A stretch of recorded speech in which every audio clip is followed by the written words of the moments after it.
I'm still in shock about the Supreme Court presidential immunity decision relating to Trump, but having broad implications. And one of the people I've told you all many times in the past that I respect greatly is Jamie Raskin, not just as an elected official, but also as someone who has a background in constitutional law. And so I was interested to hear his take on this. And he is so good at succinctly and compellingly breaking down some of these ideas. And I have for you his appearance on Chris Hayes' show on MSNBC, where he beautifully just rips to shreds the argument being made by MAGA in this current moment and crushes the idea that this is anything other than an attempt to place the president above the law, at least partially. And we'll talk more about what I mean by that. We'll look back again at the dissent from Justice Sotomayor and talk about how this violates the principles that people within MAGA used to say they stood for. So here's Jamie Raskin nicely dismantling this MAGA presidential immunity argument. Then I'll give you more context. Basic constitutional rights. They've gotten rid of that. And there are people in Trump's circle who are openly talking about a post-constitutional America.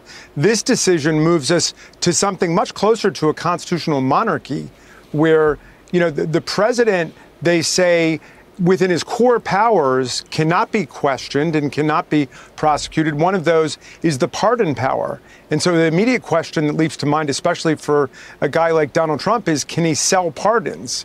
And that's just non-reviewable now because that's within his core powers. But when you look at what happened on January 6th, they're saying, well, when he dealt with the Department of Justice and tried to stage his mini coup over there, that's within his core power to run the executive branch, even though there is nothing in the 12th Amendment which says the president has anything to do with counting presidential votes or electoral college, just like with the vice president. They're saying, well, presumptively, whatever Trump did with Mike Pence was okay, except Mike Pence is operating as the president of the Senate under Article 1, not as an executive branch official. And again, the president has nothing to do under the 12th Amendment with the counting of electoral college votes, just like there was nothing official about telling people to go and fight like hell. And if you don't, you're not going to have a country anymore and stop the steal. What does that have to do with his public office? And yet he is shrouded now with this presumption of presidential immunity because we've got a bunch of monarchists sitting on the Supreme Court. Oof. Just perfect, but also a little bit chilling because you'll hear out in the abyss as you watch MAGA folks justify this ruling from some of these, what you could refer to as MAGA Supreme Court justices, because it currently benefits Trump and his legal troubles to be for this decision. It doesn't seem like they're looking past that and realizing that whatever they're arguing on behalf of Trump is going to have to apply to all presidents, which is what the Supreme Court is ruling on. Now, one hopeful element, if you want to call it that, or even more frightening element, is that we are yet to see the first application of this because they have sent down for the defining of official act or non-official act to the lower courts for that to be decided. But that's going to be appealed, as our legal expert Aaron Parnas indicated, right back up to the Supreme Court. They'll get to decide where that line is drawn, and likely it won't be where I'd hope for it to be. In these crazy times, if you appreciate the work that myself and my incredible team do every day to produce the show, by clicking that subscribe button, it's free, it's easy on your end, but it makes a huge difference on our end. So again, if you haven't already, click the subscribe button. Back to the video. But before going further, let me remind you of some of what Sotomayor said in her scathing dissent. Sotomayor scolds immunity decision for making presidents king above the law. So again, just in case you're stumbling across this channel and this news for the first time, the initial context is that Trump criminally charged by the Department of Justice over his actions after he lost the 2020 election, him trying to prevent the lawful, peaceful transfer of power and prevent the constitutional process from prevailing through what prosecutors have deemed to be illegal actions like assembling fraudulent slates of electors and trying to get Pence to accept those as the real ones, even though they were fraudulent, and numerous other things he was involved in.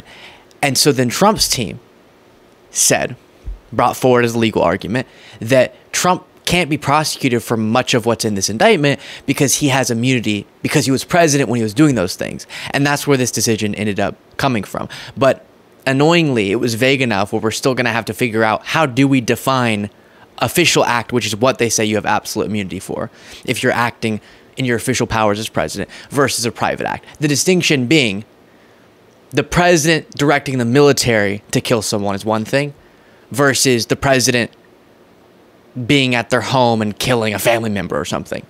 That would be two different types of actions. And it's fair to make a distinction, but then as far as they went in this official powers is truly disturbing. Justice Sonia Sotomayor said the Supreme Court's decision granting former President Trump immunity for official acts completely insulates presidents from criminal liability in a forceful dissent issued Monday.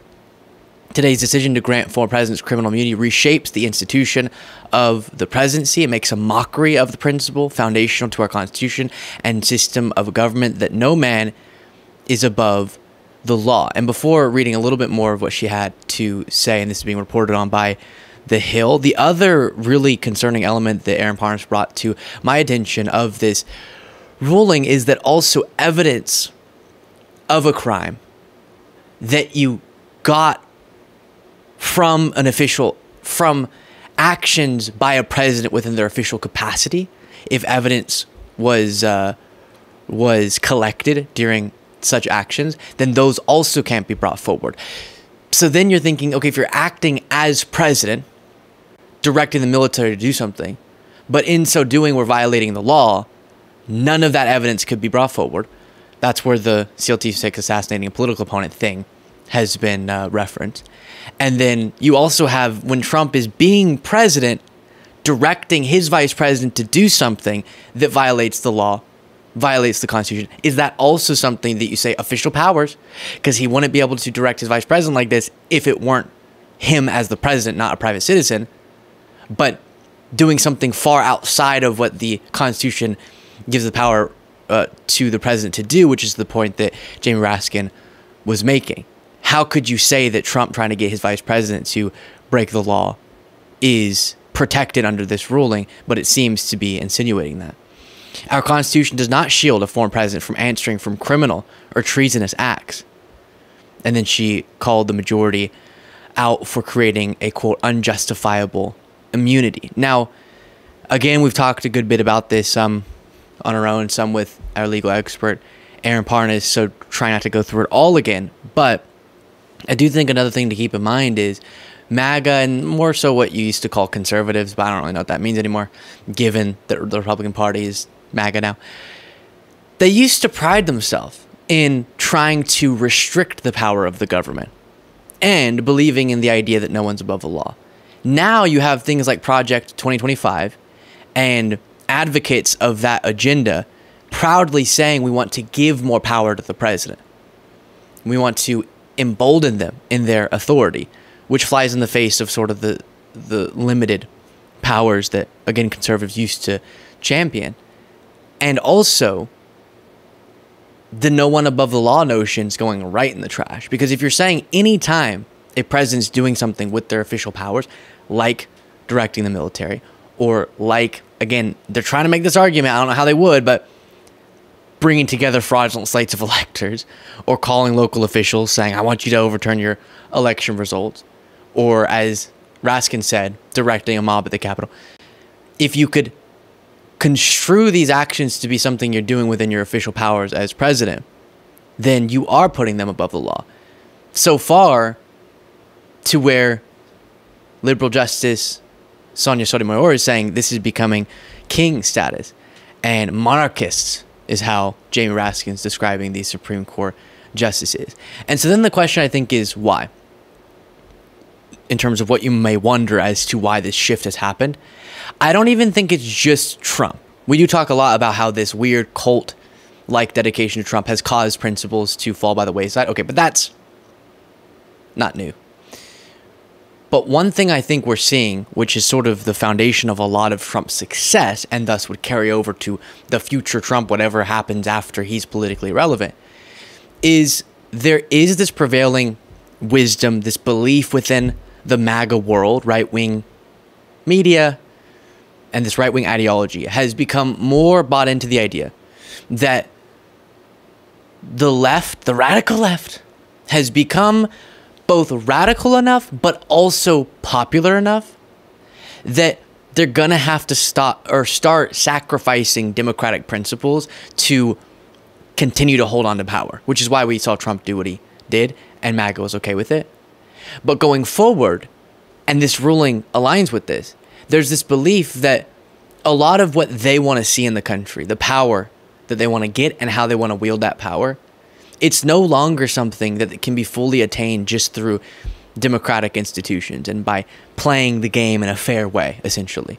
So we're going to have to give up on some of those principles because we know the left could get power through this democratic process, and that is worse than crumbling the democracy. That's the mindset that a lot of these individuals are in. Yes, it's time, they'll think, to sacrifice parts of or our democracy or key American principles like no one being above law, because we have to do that to stop the left.